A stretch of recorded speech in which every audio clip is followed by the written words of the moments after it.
Hay una conversación que ocurrió esta semana en Valdebebas que el Real Madrid no quiere que nadie sepa. No fue una reunión de protocolo, no fue una presentación de planes para la temporada, no fue el tipo de encuentro entre un técnico y su estrella que los departamentos de comunicación de los grandes clubes preparan con antelación y controlan hasta el último detalle. Fue una conversación entre dos hombres que llegaron a esa habitación con todo lo que está en juego sobre la mesa, sin agentes, sin intermediarios, sin la red de seguridad diplomática que en el fútbol moderno suele envolver cada interacción entre el banquillo y los vestuarios de los grandes clubes.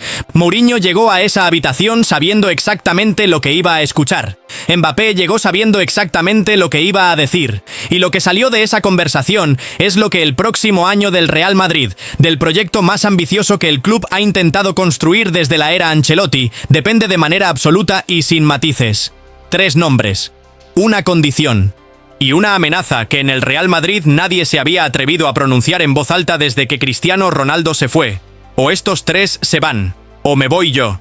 Kylian Mbappé, 27 años, el jugador más caro que el Real Madrid ha tenido en su historia, el hombre por el que el club esperó durante años, el sucesor de Ronaldo que cuando llegó en el verano de 2024 generó la expectativa más grande que el fútbol europeo había conocido en décadas. Ese hombre se sentó esta semana frente a José Mourinho en Valdebebas y le dio el ultimátum más brutal que ningún jugador le ha dado a ningún técnico en la historia reciente del club más grande del mundo. Los 3 nombres que Mbappé puso sobre esa mesa son los siguientes: Vinicius Jr., Federico Valverde, Aurelien Tchouaméni.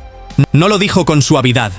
No lo envolvió en la diplomacia que el momento hubiera podido justificar. Lo dijo con la precisión y la claridad de alguien que lleva 2 años procesando exactamente por qué 2 proyectos consecutivos se destruyeron en el vestuario del club más ganador de la historia del fútbol. Y que ha llegado a la conclusión de que si el tercer proyecto se destruye por las mismas razones que los 2 anteriores, él no va a estar aquí para verlo. El mensaje debajo del mensaje era tan claro como las palabras que lo envolvían. Si traes estos 3 al proyecto que vamos a construir, no cuentes conmigo. Suscríbete ahora y escribe en los comentarios antes de que sigamos. Una sola pregunta.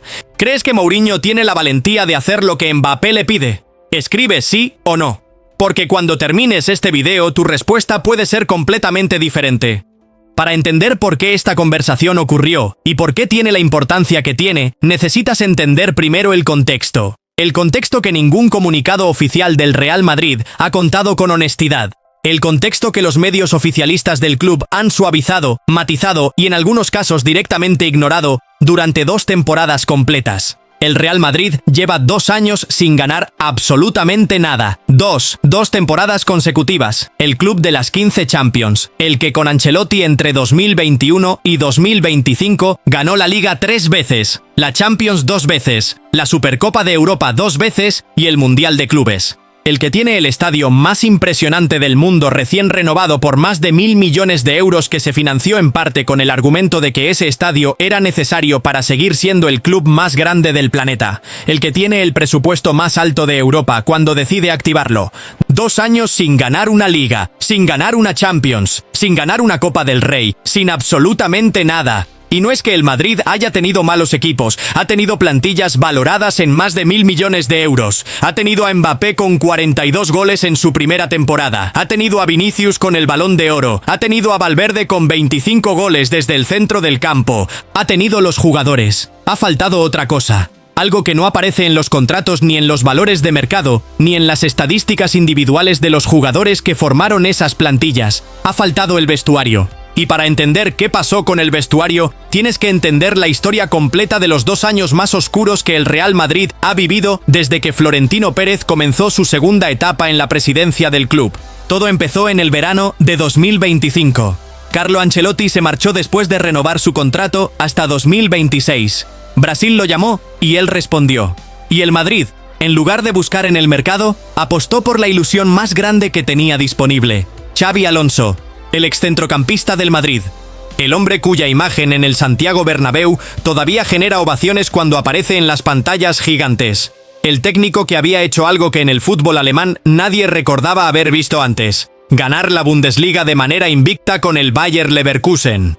Con un estilo que los analistas tácticos de todo el mundo describían como el más emocionante y el más completo que el fútbol europeo había producido en años. Cuando el Madrid anunció su fichaje, la afición enloqueció de una manera que hacía años que no se veía en el Bernabéu. No era solo la expectativa deportiva, era el componente emocional de ver regresar a casa a uno de los suyos, al hijo pródigo, al jugador que siempre fue uno más de esa familia y que regresaba para liderar el siguiente capítulo de la historia más gloriosa del fútbol mundial.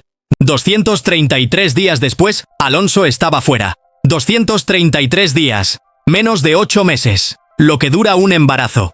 El proyecto más ilusionante que el madridismo podía imaginar, convertido en otro comunicado de mutuo acuerdo, que nadie creyó, porque nadie que siguiera de cerca lo que ocurría en Valdebebas necesitaba que le explicaran que lo que había habido allí no tenía nada de mutuo. El técnico no se fue porque los resultados fueran malos. En el momento de su salida, el Madrid todavía podía aspirar a todo. Se fue porque en ese vestuario había jugadores que no lo querían, que cuestionaban sus decisiones en privado y en público, que tenían más poder dentro del club que el propio entrenador, y que usaron ese poder de la manera más efectiva posible cuando sintieron que el sistema que Alonso quería implementar amenazaba la jerarquía que ellos habían construido durante los años de Ancelotti. El detonante público fue un clásico de octubre de 2025. Alonso sustituyó a Vinicius en los minutos finales. Una decisión técnica normal en cualquier equipo del mundo y en cualquier partido del mundo. El tipo de cambio que los aficionados ven 100 veces por temporada sin que nadie le preste especial atención. Salvo que esa sustitución no ocurrió en cualquier equipo ni en cualquier partido. Ocurrió en el Real Madrid, en el Clásico, ante 80.000 personas en el estadio, ante millones de espectadores en todo el planeta, ante las cámaras de todos los medios del mundo que en ese momento estaban enfocadas en cada movimiento de cada jugador del equipo más seguido del mundo.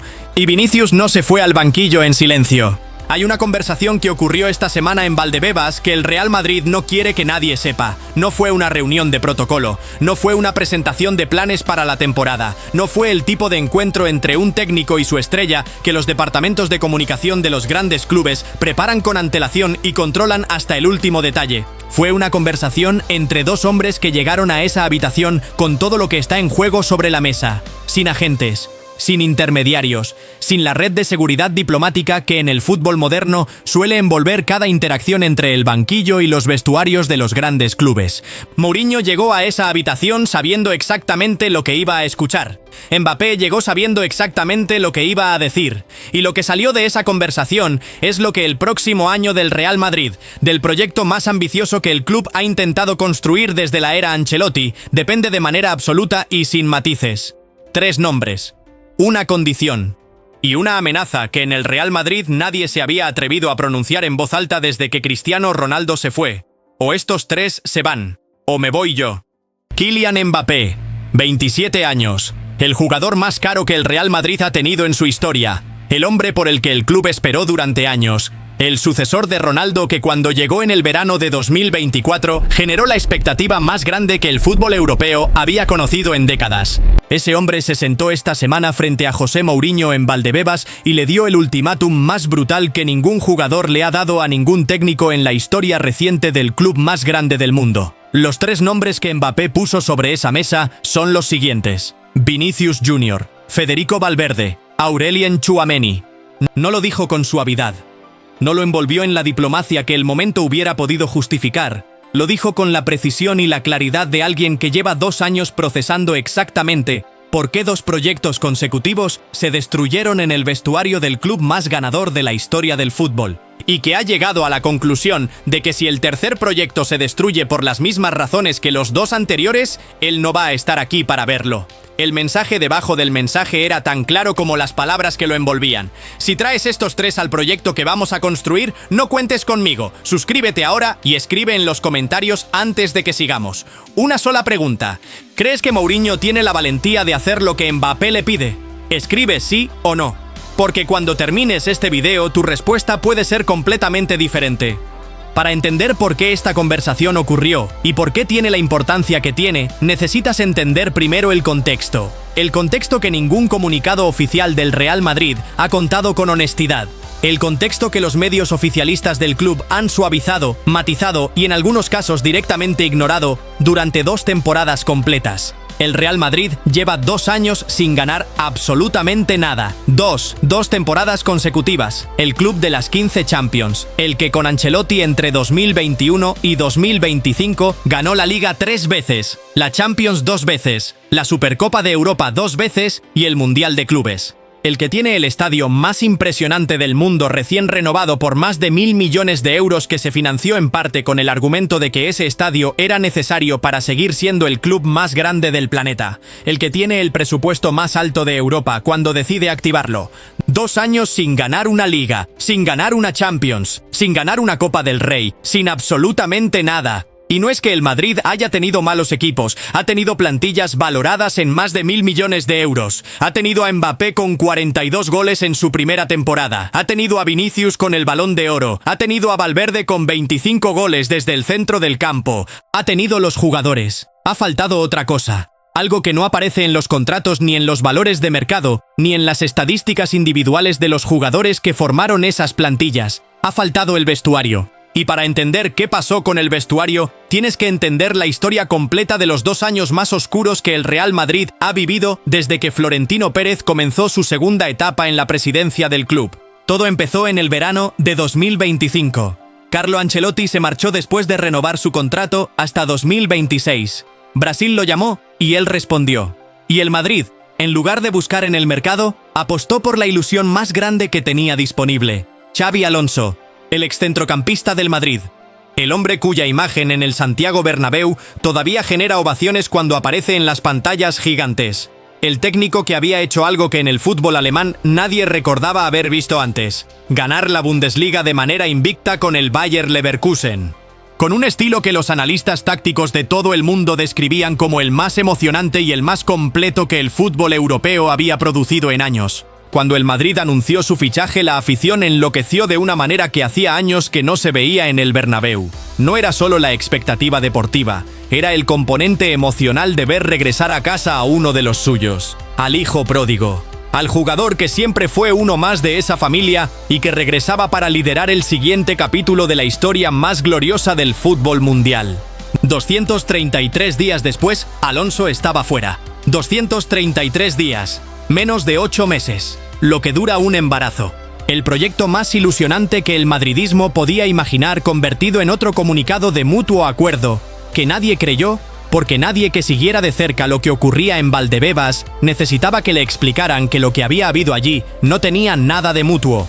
El técnico no se fue porque los resultados fueran malos. En el momento de su salida, el Madrid todavía podía aspirar a todo. Se fue porque en ese vestuario había jugadores que no lo querían, que cuestionaban sus decisiones en privado y en público, que tenían más poder dentro del club que el propio entrenador, y que usaron ese poder de la manera más efectiva posible cuando sintieron que el sistema que Alonso quería implementar amenazaba la jerarquía que ellos habían construido durante los años de Ancelotti. El detonante público fue un clásico de octubre de 2025. Alonso sustituyó a Vinicius en los minutos finales. Una decisión técnica normal en cualquier equipo del mundo y en cualquier partido del mundo. El tipo de cambio que los aficionados ven 100 veces por temporada sin que nadie le preste especial atención. Salvo que esa sustitución no ocurrió en cualquier equipo ni en cualquier partido. Ocurrió en el Real Madrid, en el Clásico, ante 80.000 personas en el estadio, ante millones de espectadores en todo el planeta, ante las cámaras de todos los medios del mundo que en ese momento estaban enfocadas en cada movimiento de cada jugador del equipo más seguido del mundo.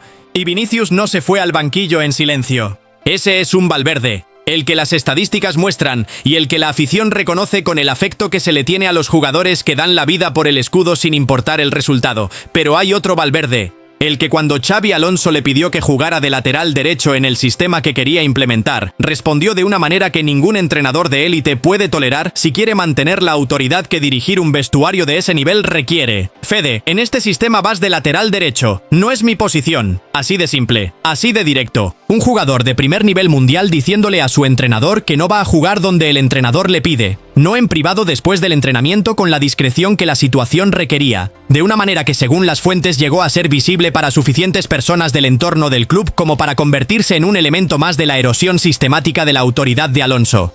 Y luego el 7 de mayo, la pelea, el hospital, el traumatismo craneoencefálico, los puntos de sutura, los 500.000 euros de multa, los 10 días de baja, el partido perdido, la última posibilidad de salvar algo de la temporada esfumada por dos jugadores que se pelearon en un entrenamiento como si fueran rivales en un partido de barrio en lugar de compañeros en el vestuario del club más grande del mundo. Mbappé no señala a Valverde porque le caiga mal, no señala a Valverde porque no reconozca lo que el uruguayo puede aportar cuando está bien, lo señala porque entiende que un jugador que acumula esos comportamientos, que cuestiona al entrenador, que termina a un compañero en el hospital, que acumula multas de $500.000, representa exactamente la cultura que destruyó 2 proyectos consecutivos. Y que esa cultura no desaparece porque llegue un técnico nuevo si los jugadores que la sostienen siguen siendo los mismos. El problema de Mourinho con Valverde es exactamente el que hace que esta decisión sea la más difícil de las 3. Echar a Valverde no es echar a un jugador problemático con bajo rendimiento. Es echar a uno de los mejores mediocampistas de Europa. Es debilitar deportivamente al equipo de manera objetiva y medible para recuperar la cultura del vestuario que el equipo necesita. Y ese intercambio, rendimiento deportivo de primer nivel por estabilidad institucional, es el tipo de decisión que los presidentes de los grandes clubes raramente están dispuestos a tomar porque los resultados del partido son más visibles y más inmediatos que la cultura del vestuario. La cultura se construye en meses, los resultados se miden en 90 minutos. Convencer a Florentino de vender a un jugador que mete 25 goles al año es otra conversación completamente diferente a la que Mourinho tuvo con Mbappé en esa habitación. Y Mourinho lo sabe. Y sabe que esa conversación con el presidente puede ser la más importante de sus primeras semanas en el cargo. Más importante incluso que los entrenamientos, más importante que los fichajes. Porque si no la tiene y la gana, todo lo que venga después tiene una grieta estructural desde el principio. Aurelien Tchouaméni es el tercero, y es el más revelador de todos porque es el menos obvio. No tiene la historia de Vinicius, no tiene el perfil público de Valverde, es el más silencioso de los 3 en términos de visibilidad exterior.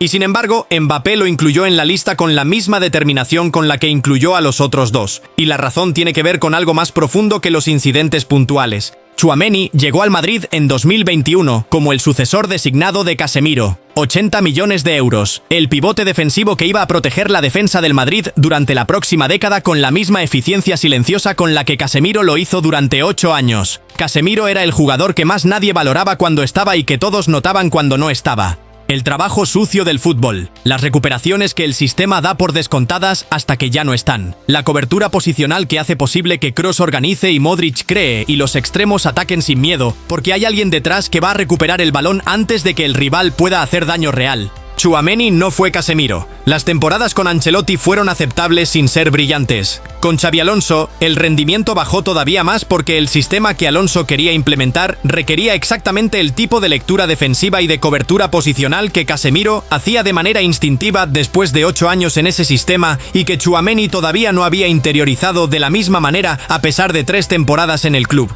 Y con Arbeloa, en un equipo ya roto, Tchouaméni pasó la temporada siendo un jugador del montón en una plantilla llena de egos sin dirección. 80 millones de euros, 5 temporadas. Y el resultado es un jugador que en el mejor de los casos es irregular en el mejor club del mundo. Pero hay algo más sobre Tchouaméni que es el elemento específico que lo coloca en la lista de Mbappé junto a los otros 2. Según las fuentes más cercanas al vestuario durante el ciclo de Xabi Alonso, Tchouaméni fue uno de los jugadores que cuestionaba el sistema, las decisiones tácticas y la manera de entrenar del técnico vasco. No públicamente en ruedas de prensa donde las palabras tienen consecuencias mediáticas inmediatas, en conversaciones privadas que sin embargo en un vestuario de 20 y tantos jugadores se difunden con la velocidad y la amplificación que cualquier ambiente cerrado da a los mensajes que alguien no quiere que se difundan. En un vestuario lo que se dice en privado no permanece en privado, llega, se transforma, se amplifica. Y cuando la actitud privada de cuestionamiento de Tchouaméni se suma a la actitud pública de Vinicius y a la actitud individual de Valverde, el resultado es un ambiente donde el técnico enfrenta una erosión simultánea desde demasiados frentes como para poder mantener la autoridad que necesita.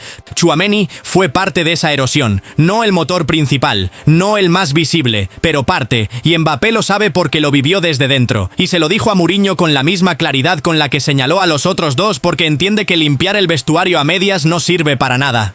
O la cultura cambia completamente o la grieta estructural permanece aunque las personas más visibles hayan desaparecido. Ahora necesito hablarte de la parte de esta historia que en los análisis de esta semana está quedando en segundo plano, el lado de Mourinho, el de qué significa para él esta conversación y qué está en juego en su decisión sobre los tres nombres. José Mourinho tiene 63 años, ha dirigido al Chelsea, al Internazionale de Milán, al Real Madrid en su primera etapa, al Manchester United, al Tottenham, a la Roma. Ha ganado títulos en todos los países donde ha dirigido. Ha ganado la Champions League 2 veces con 2 equipos diferentes. Es el técnico más ganador de su generación en términos de palmarés y el más controvertido en términos de la manera en que construye sus equipos y gestiona sus vestuarios. Y en todos esos años de carrera ha vivido exactamente la misma situación que esta semana vive en Valdebebas, un vestuario lleno de egos donde alguien tiene que definir quién manda, donde la jerarquía tiene que establecerse desde el primer entrenamiento, porque si no se establece, entonces el primer entrenamiento todo el mundo ya está compitiendo para ver quién puede saltarse la primero. Lo que hace diferente esta situación de todas las que Mourinho ha vivido antes es Mbappé, porque Mbappé no es el jugador problemático que le pide al técnico que eche a los que no le gustan. Mbappé es el jugador que fue a esa reunión con el diagnóstico más completo y más honesto del problema del vestuario que ningún jugador que Mourinho haya dirigido le había presentado nunca, sin defensas, sin matices diplomáticos, sin el tipo de envoltorio con el que los futbolistas normalmente disfrazan sus peticiones cuando hablan con un técnico nuevo. 3 nombres. 3 razones, una condición.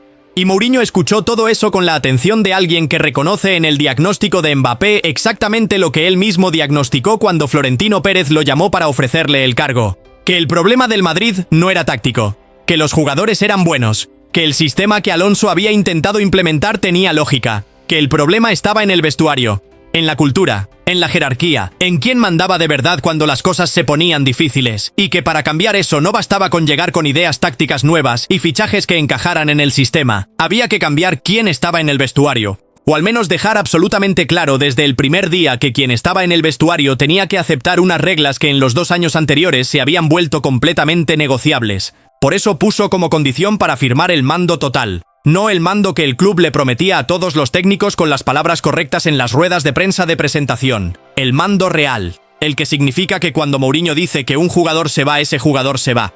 El que significa que cuando Mourinho establece una jerarquía dentro del vestuario, esa jerarquía se respeta por encima de los contratos, los valores comerciales, los mercados internacionales y cualquier otra consideración que en el Madrid históricamente ha interferido con las decisiones del entrenador. Florentino aceptó. Y esa aceptación es el elemento que convierte esta semana en algo que en el Real Madrid no había existido desde que Mourinho se fue hace más de una década. La posibilidad real de que el técnico haga lo que tiene que hacer sin que los intocables lo detengan. Pero esa posibilidad tiene que verificarse. Las palabras de Florentino en una reunión privada son un punto de partida, no una garantía. Y Mourinho lo sabe mejor que nadie porque vivió exactamente el mismo escenario en su primera etapa. Las mismas palabras, las mismas promesas de mando total en las conversaciones que precedieron a su firma. Y luego la realidad del Real Madrid cuando los intocables empezaron a ser tocados. En su primera etapa, entre 2010 y 2013, Mourinho consiguió cosas extraordinarias. Ganó la Liga con 100 puntos, el récord histórico del campeonato español. Ganó la Copa del Rey ante el Barcelona de Guardiola y Messi en la final del Mestalla. Llegó a 3 semifinales consecutivas de la Champions, números que en cualquier otro club habrían convertido a ese periodo en uno de los más gloriosos de la historia. Y sin embargo, no pudo ganar la Champions, no pudo con el Barcelona de Guardiola en los partidos que más importaban, y después de 3 temporadas se fue, no porque los resultados fueran malos en términos absolutos, sino porque el vestuario se dividió, porque los intocables ganaron la batalla de los despachos en los momentos donde Mourinho necesitaba el respaldo del presidente para hacer lo que tenía que hacer, y porque hay cosas en el Real Madrid que ni el técnico más ganador de su generación puede cambiar cuando el presidente decide que ciertas cosas no pueden cambiarse. Esta vez puede ser diferente. Y la razón por la que puede ser diferente no es solo la promesa de Florentino, es el escenario que existe si la promesa no se cumple. Porque si Mourinho no puede hacer lo que Mbappé le pide, si Vinicius se queda porque Florentino decide que el coste comercial de venderlo es demasiado alto, si Valverde se queda porque Florentino decide que un jugador que mete 25 goles no puede irse aunque acabe a un compañero en el hospital, si Tchouaméni se queda porque la pérdida económica de vender a alguien que costó 80 millones es demasiado grande para asumirla en el balance del ejercicio. Si todo eso ocurre, el escenario que sigue es el que el propio Mbappé dejó absolutamente claro en esa habitación de Valdebebas antes de levantarse y salir. Me voy. Y eso, la posibilidad de perder a Mbappé después de 2 años, después de todo lo que el club invirtió en ese fichaje en términos económicos, de expectativa, de imagen y de proyecto, es el tipo de coste que ni Florentino Pérez puede ignorar como si fuera una consideración secundaria en la batalla de los despachos. Mbappé, con 30 años todavía en el pico de su carrera, tiene opciones. Tiene clubes que llevan años esperando la posibilidad de ficharlo. Tiene la posibilidad de volver a París, donde su historia con el PSG nunca terminó completamente de la manera en que él hubiera querido. Tiene la posibilidad de ir al Manchester City, donde Guardiola lleva años diciéndole a todo el que quiera escuchar que si hubiera podido fichar a un solo jugador en toda su carrera, ese jugador habría sido Mbappé. La amenaza es real, y Florentino lo sabe, y Mourinho lo sabe, y es por eso que la conversación de Valdebebas esta semana no es solo una reunión entre un técnico y su estrella. Es la decisión más importante que el Real Madrid ha tenido que tomar en años sobre qué tipo de club quiere ser: el club que protege sus intocables y pierde a Mbappé, o el club que da a Mourinho el mando que le prometió y construye alrededor de Mbappé el proyecto que los dos tienen en la cabeza. No hay una tercera opción. Eso es lo que esa conversación en Valdebebas dejó absolutamente claro. Y en el horizonte de las próximas semanas, mientras el mercado de verano sigue abierto y mientras Mourinho empieza a dirigir sus primeros entrenamientos con el grupo completo, esa decisión de Florentino va a hacerse visible de manera inevitable. Los fichajes ya están. Konaté, que aporta la solidez en el centro de la defensa que el sistema de Mourinho necesita para construir desde atrás con la consistencia que los 2 últimos años de errores defensivos destrozaron. Dumfries, que en el lateral derecho da la llegada al área y el desborde por fuera que libera los espacios interiores donde Mbappé puede recibir en las mejores condiciones posibles. Cucurella, que en el lateral izquierdo cubre el lado donde Vinicius solía operar con un perfil de jugador que entiende perfectamente su papel dentro del sistema sin necesitar ser la figura. Y Bernardo Silva como el cerebro del centro del campo, el tipo de mediocampista que Mourinho ha buscado toda su carrera. Inteligente, versátil, sin ego, capaz de hacer el trabajo invisible que hace funcionar al equipo y el trabajo brillante que aparece en las estadísticas cuando el partido lo requiere. 4 fichajes, 4 piezas que encajan en el sistema de Mourinho. 4 jugadores que llegan dispuestos a aceptar su papel dentro del proyecto, sin disputarle el protagonismo a nadie.